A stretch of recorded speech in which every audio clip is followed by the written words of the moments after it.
Selamat pagi adik-adik kami. Pada pagi hari ini kita kembali bertemu pada pelajaran IPS kita. Di mana materi IPS kita pada pagi hari ini adalah mengenai integrasi sosial. Dengan KD 3.2, menganalisis pengaruh interaksi sosial dalam ruang yang berbeda terhadap kehidupan sosial budaya serta pengembangan kehidupan kebangsaan. Dengan indikator mengidentifikasi faktor pendorong dan bentuk-bentuk integrasi sosial. Anak-anak ibu dapat melihat pada bukunya halaman 124 sampai 126. Coba lihat bukunya halaman 124. Ya. Yang pertama, kita akan membahas tentang integrasi sosial. Integrasi sosial itu adalah proses penyesuaian unsur-unsur yang berbeda dalam masyarakat sehingga menjadi satu kesatuan. Unsur yang berbeda itu apa-apa saja, Nak. Ini ada agama, bahasa, suku, kebiasaan, dan lain-lain. Jadi, Nak, yang unsur yang berbeda ini disatukan. Ya, Nak, ya. Maka dikatakan nanti dengan integrasi sosial. Ini gambarnya kan, Nak. Selanjutnya, faktor yang mempengaruhi cepat atau lambatnya proses integrasi sosial. Yang pertama, homogenitas kelompok. Homogenitas berarti sekelompok masyarakat. Kalau dia satu saja sifat dari kelompok masyarakatnya, pasti lebih mudah melakukan integrasi sosial. Dan sebaliknya. Kemudian, besar kecilnya kelompok. Kalau jumlah kelompoknya itu kecil, udah pasti lebih mudah melakukan integrasi sosial. Kalau dia jumlahnya besar, udah pasti susah ya, karena. Kemudian yang ketiga, mobilitas geografis, yaitu perpindahan penduduk dari satu lokasi ke lokasi yang lain. Kemudian ada yang keempat, efektivitas komunikasi.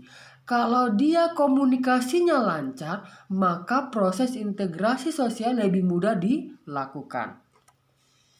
Selanjutnya, ada bentuk-bentuk integrasi sosial. Yang pertama, integrasi normatif. Adalah integrasi yang terjadi akibat adanya norma-norma yang berlaku di masyarakat. Contohnya nih, masyarakat Indonesia dipersatukan dengan semboyan Bhinneka Tunggal Ika. Berarti inilah mempersatukan, yaitu norma yang berlaku di masyarakat. Contoh yang lain adalah dengan adanya norma dalam setiap agama, maka akan mempersatukan para pemeluknya. Contohnya ada norma pada agama Islam. Ini akan mempersatukan setiap pemeluk agama Islam. Yang kedua, ada integrasi fungsional, yaitu integrasi yang terbentuk sebagai akibat adanya fungsi-fungsi tertentu dalam masyarakat. Contohnya, Indonesia terdiri dari berbagai suku yang mengintegrasikan dirinya dengan melihat fungsi masing-masing setiap suku.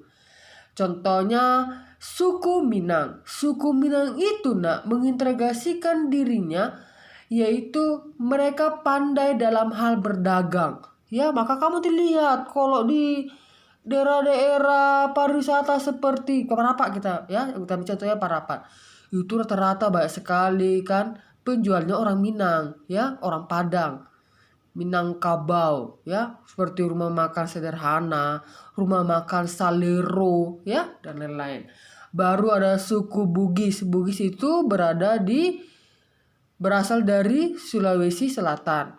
Suku Bugis ini mereka dikenal dengan fungsi dirinya itu adalah sekelompok masyarakat yang pandai dalam melaut dan lain-lain. Baru yang ketiga adalah integrasi koersif. Kalau dikatakan dia integrasi koersif, adalah integrasi yang dilakukan dengan cara paksaan. Berarti mau nggak mau harus mau, gitu kan? Jadi bila integrasi koersif itu tidak dilakukan, maka sekelompok orang tersebut atau seseorang akan mendapat sanksi. Contohnya nih, sekelompok siswa yang terlibat tawuran berdamai karena himbauan dari kepala sekolah. Jadi seandainya mereka sekelompok siswa ini yang melakukan tawuran ini nggak mau melakukan perdamaian, maka mereka akan mendapatkan sanksi. Mungkin diskors atau mereka akan dikeluarkan dari sekolah. Itu ya nak ya. Itulah tadi bentuk-bentuk dari integrasi. Ingat ya nak ya. Yang pertama integrasi normatif, yang kedua integrasi fungsional, dan yang ketiga integrasi koersif. Selanjutnya, proses integrasi dilakukan melalui dua hal, yaitu satu, asimilasi. Apa itu asimilasi? Percampuran dua kebudayaan atau lebih yang saling mempengaruhi sehingga muncullah kebudayaan baru dengan meninggalkan sifat asli tiap kebudayaan. Contohnya nak, perhatikan. Penggunaan baju koko oleh umat Islam termasuk contoh dari asimilasi. Awalnya itu nak, baju koko itu yang ini nak ya. Awalnya baju koko adalah pakaian khas bangsa Cina sejak zaman dahulu. Namun budaya pakaian ini kemudian diserap hingga kini menjadi baju koko bagi muslim. Jadi orang udah muslim, apalagi kalau hari besar mereka pakai baju koko ini. Ya nak ya. Berarti kan udah hilang dari kebudayaan Cinanya, udah masuk ke Indonesia yaitu muslim. Baru yang kedua, yaitu adalah proses akulturasi. Proses percampuran dua kebudayaan atau lebih tanpa meninggalkan ciri khas kebudayaan asli. Oke, berarti dari yang sudah Ibu terangkan. Apalah persamaan asimilasi dengan akulturasi? Iya, sama-sama merupakan proses percampuran dua kebudayaan atau lebih. Yang membedakannya apa? Kalau asimilasi, hilang sifat asli tiap kebudayaan. Sedangkan kalau dia akulturasi, tidak menghilangkan ciri khas kebudayaan asli. Contohnya adalah Candi Borobudur. Ini ya. Candi Borobudur di mana? Magelang, Jawa Tengah. Candi Borobudur memperlihatkan perpaduan karakteristik bangunan pada zaman megalitikum. Ini megalitikum berarti batu besar. Dan bangunan khas agama Buddha yang berasal dari India. Ini bangunan ini nak. Nggak ada yang hilang. Punya megalitikum benar ini batu-batu besar. Baru bangunan khas agama Buddha ini, ya kan nak?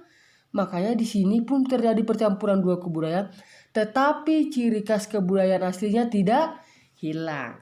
Sampai di sini mengerti karena apa itu asimilasi dengan akulturasi. Baru selanjutnya, faktor-faktor pendorong integrasi sosial. Ini perlu kami ingat ya. Yang pertama, adanya sifat toleransi terhadap kebudayaan yang berbeda. Ini toleransi berarti sikap menghargai dan menghormati. Yang kedua, adanya sikap positif terhadap kebudayaan yang berbeda. Ya, jangan anggap kebudayaan kalian paling benar, itu salah. Baru yang ketiga, adanya sikap terbuka terhadap kebudayaan lain. Ya, ada kebudayaan lain, kamu harus terima. Ya, tapi tidak mesti harus mengikuti, kan gitu.